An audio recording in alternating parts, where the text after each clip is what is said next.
Have not heard the news. Caitlin Clark is a WNBA All-Star for the third consecutive year. Well, it's the All-Star voting that is standing out, but what's more important than any of the votes is now Caitlin Clark's own teammate, Raven Johnson, being harassed online for celebrating. Read that again. A rookie is getting dragged online, and not for losing, not for trash talk. She's getting dragged for being happy her teammate made the All-Star team. How does saying congratulations become the thing that gets you attacked? Caitlin Clark making it to another All-Star, basically start a lineup, I should say. And this should come as no surprise. See, a lot of these women that play in the WNBA want to blame Caitlin Clark fan base for all of these drama, only when it helps them in their argument. The host lands on something worth slowing down for. For about a year now, one online crowd has treated Caitlin Clark's fan base as the villain in every WNBA argument, the source of all the drama. But watch what happens the second that same fan base is useful. When a player benefits from that audience, suddenly the audience is welcome. When it doesn't suit the argument, the audience is the problem.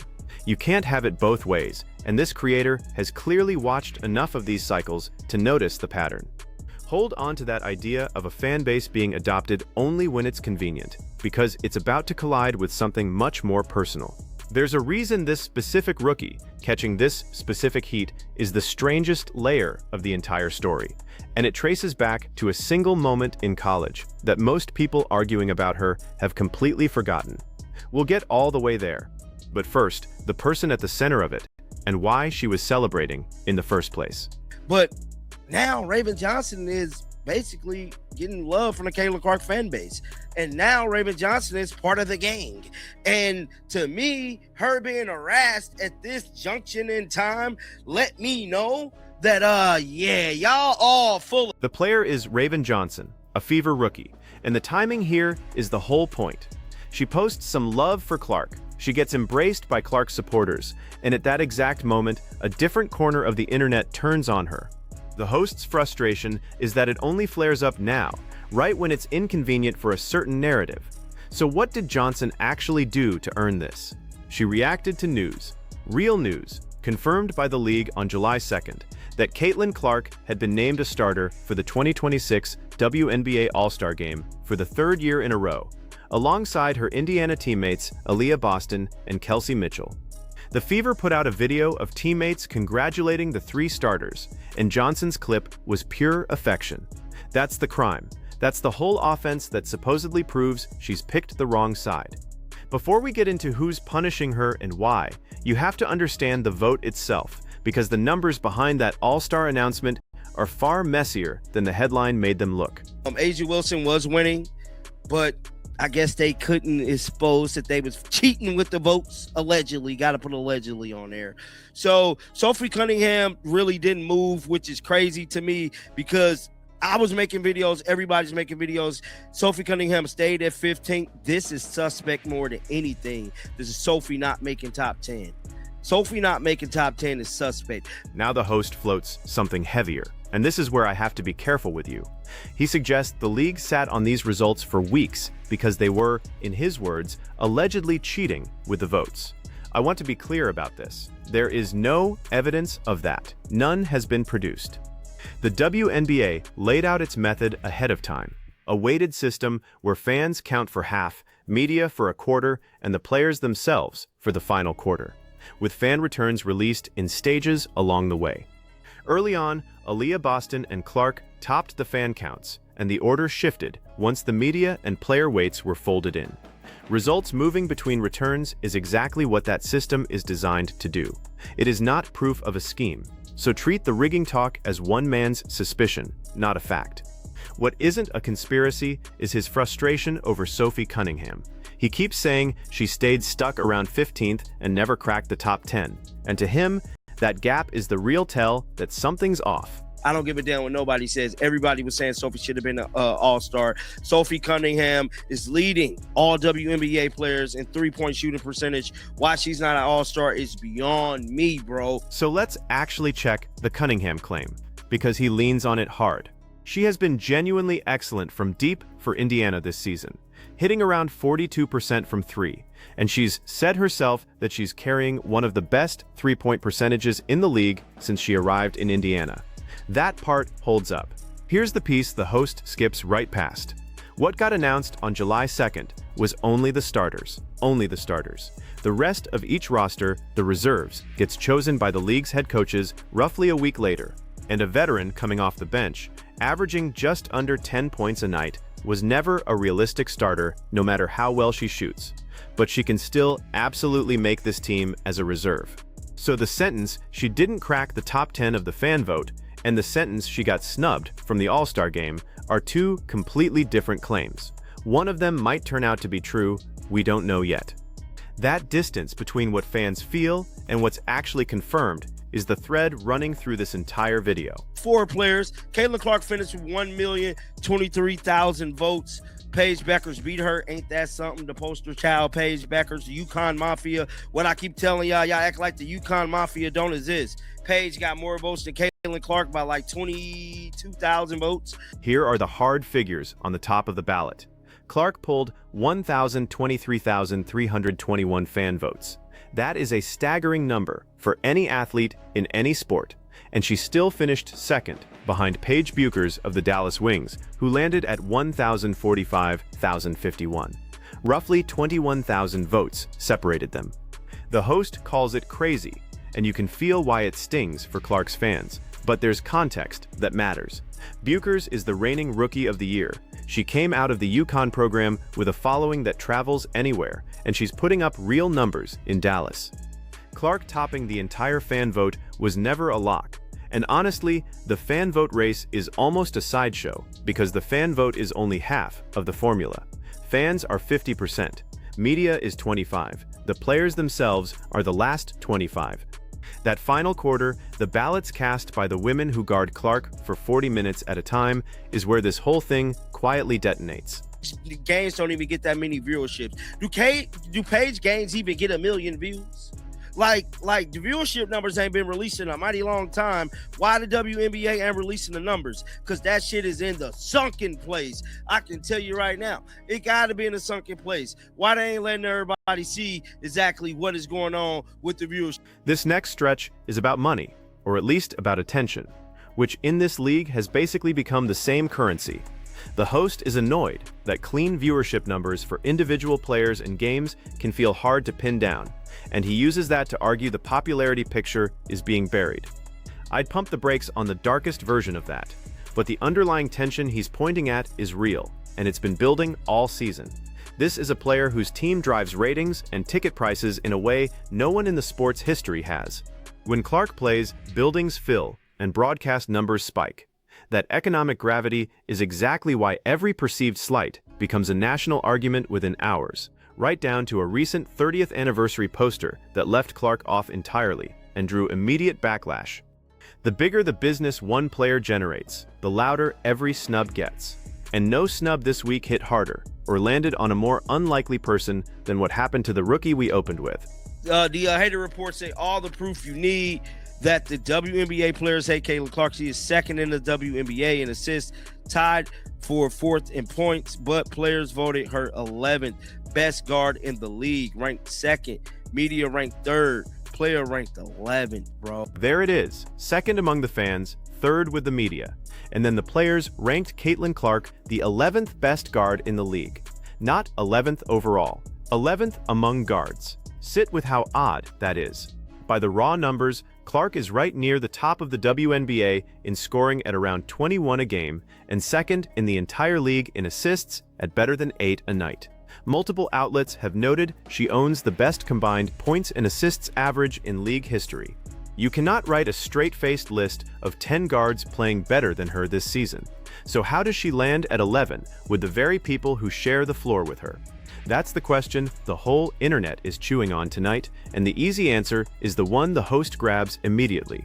I'm going to give you that answer in full later, including the parts almost nobody wants to say into a microphone.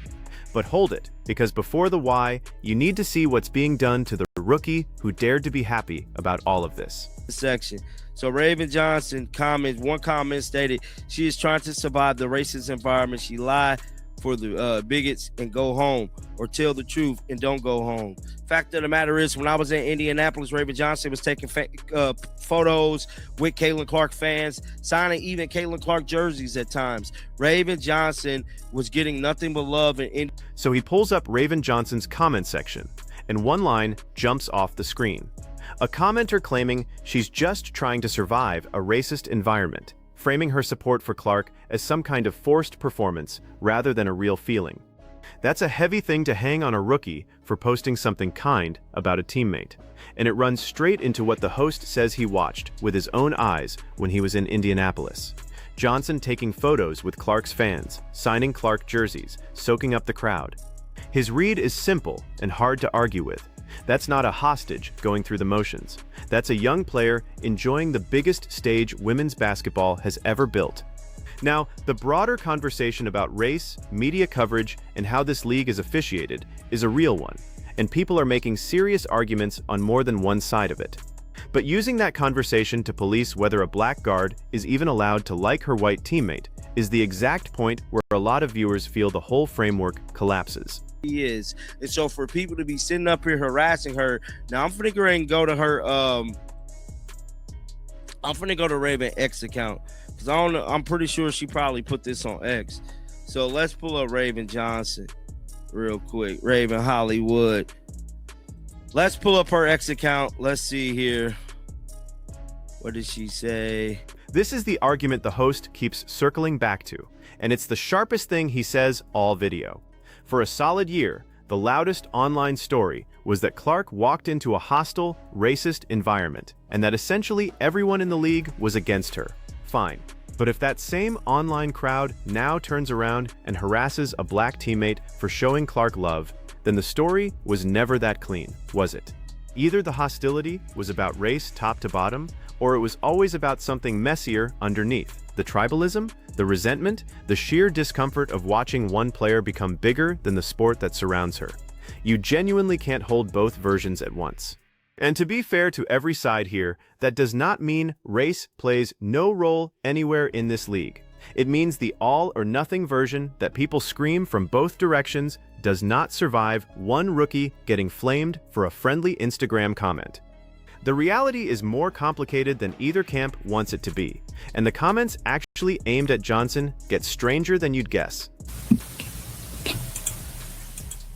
No, that might be old.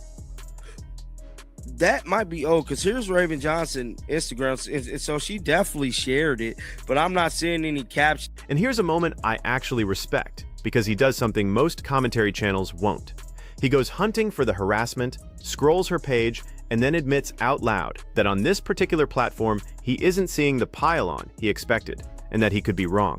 That honesty matters, because this is how nearly all of these stories run now.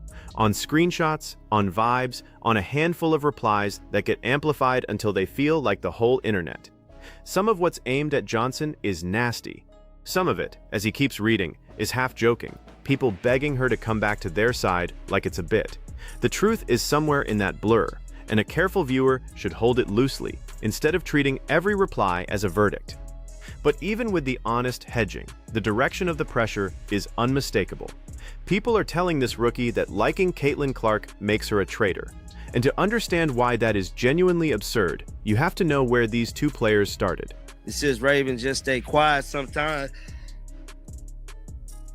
Somebody else said, I hate to say this, but Raven is gone. I know you all still have a lot of hope for her, but she has chosen her side. Raven, please. Raven Johnson was drafted to a team, and she's supporting her teammate. What is wrong with that? Look at what people are literally typing. Raven is gone. She's chosen her side. As if supporting the most famous player on your own roster is a betrayal of a cause the rookie never signed up for.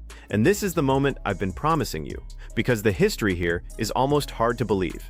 Raven Johnson and Caitlin Clark have a real past. A few years back, in the NCAA tournament, Johnson was at South Carolina and Clark was at Iowa.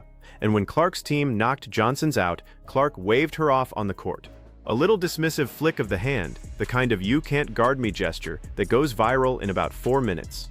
Johnson has said publicly that the online abuse that followed got so vicious she thought about quitting basketball entirely, Think about that timeline. She was bullied off the internet for the crime of losing to Caitlin Clark.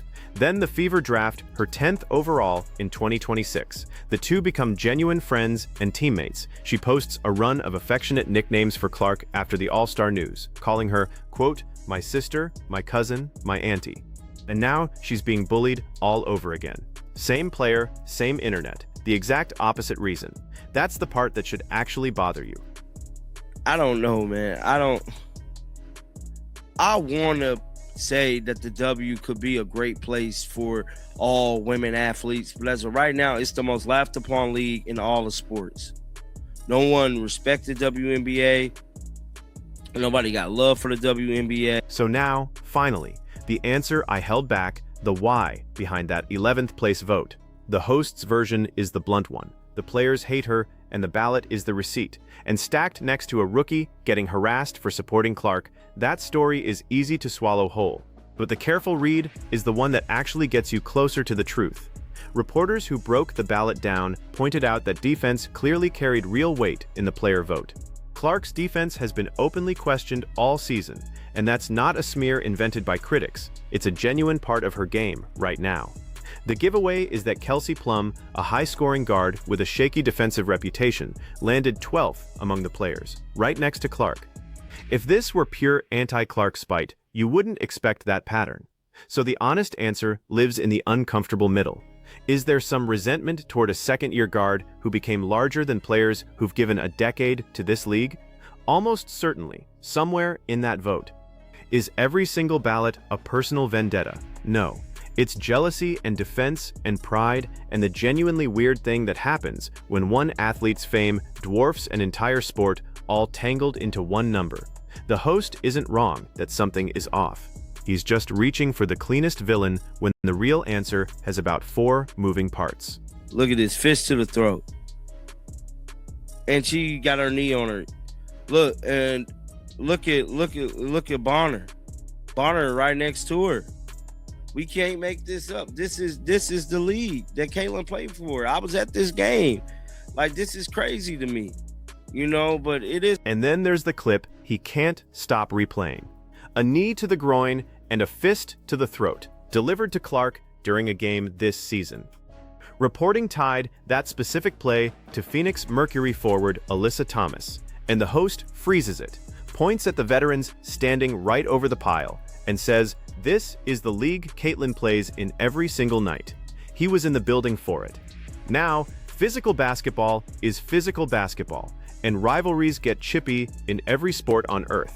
But line it all up inside 1 week. The 11th place player vote, the anniversary poster she got left off of, a rookie getting harassed for loving her, and a play that looked like it wandered in from a different game entirely. Do that, and you start to understand why Clark's fans feel like the sport is feeding off her and swinging at her at the very same time. So here's what I want from you.